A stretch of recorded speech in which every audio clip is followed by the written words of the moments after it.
Good morning and welcome back to Tuesday Morning Cuppa. It is Tuesday morning and we look to be back to normal with the roads.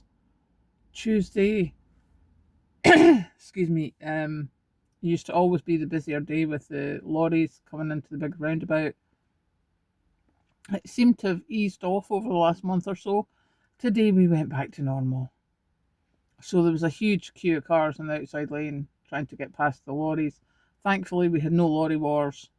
That is what we call when one lorry is trying to overtake another and it takes 3 days because they're going like 1 mile an hour quicker than the other one. Luckily, I did not get caught in any of that. But I'm absolutely shocked and shooketh. I was driving through the houses to come down to the office, and there was a guy on a push bike.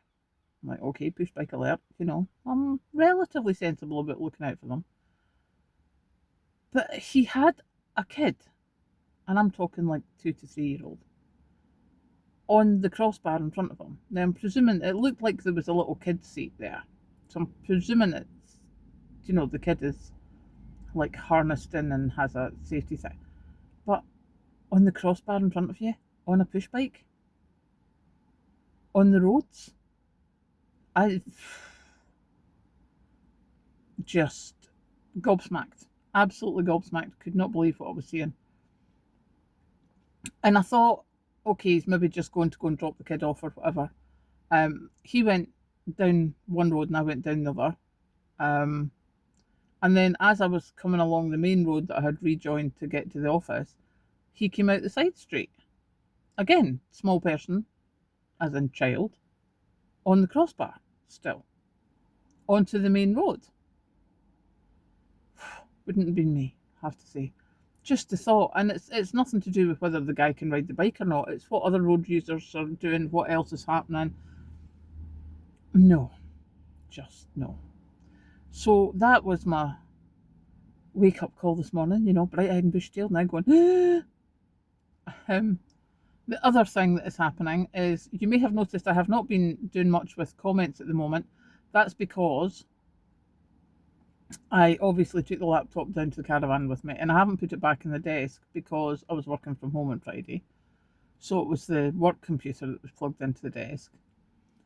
And I've killed the keyboard on my laptop. Unfortunately, that is not anything unusual for me.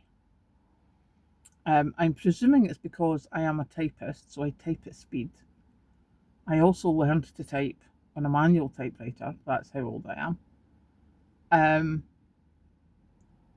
And last night I was trying to answer a message and the Y key didn't work, the back key didn't work, everything did, and I rebooted the computer like 3 times and it didn't work. So I need to get the laptop back up the stairs to the desk where I can plug in the external keyboard and actually do some typing.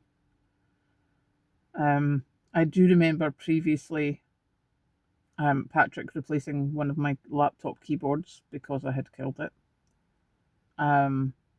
So I think I've probably done that again.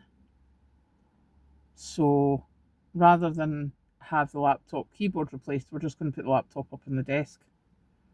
And then I can use the external mouse and keyboard, and that's not going to matter as much then. So I shall be doing that tonight because Kathleen wants some stuff done as well.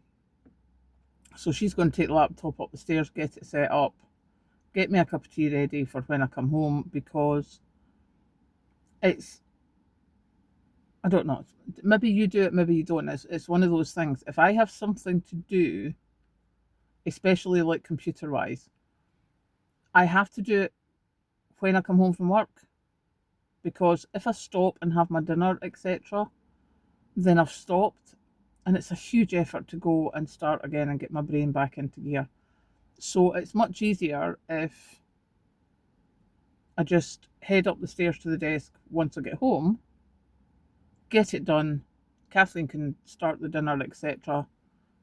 Obviously, have me a cup of tea waiting beside the computer because she wants some stuff done. I need to get some stuff done.